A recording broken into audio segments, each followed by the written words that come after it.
Welcome to your Tuesday 2-Minute Writing Tip, episode number 5, The Empathy of Revision, Part 2. I'm Irene Latham, coming to you live from the Purple Horse Poetry Studio and Music Room, and revision is still hard.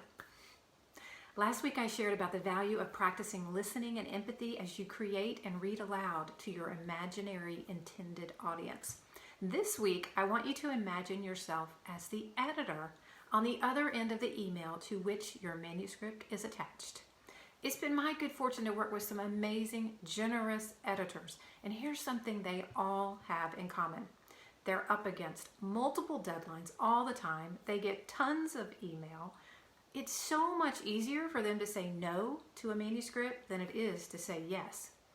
When you're ready to hit send for that manuscript or poem, I want you to imagine yourself as that tired, overworked, but always hopeful editor opening that email. Is your book really the best it can be? Have you done everything you can? Or are you just feeling impatient and eager to get the book off your desk? That's me a lot of times. I've been there. And so many times I've regretted sending a manuscript too soon. These days, I make myself wait a week to allow for more revisions, and they come to me in the middle of the night. I want my submissions to be so good the editor falls in love with my book, because that's what it takes for an editor to say yes. They've got to fall in love.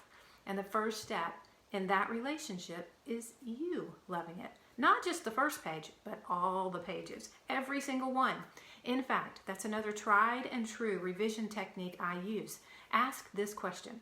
If a reader flipped this page, page number 7, and it's the only page they read, would I be okay with that? If yes, for all the pages, then send it in.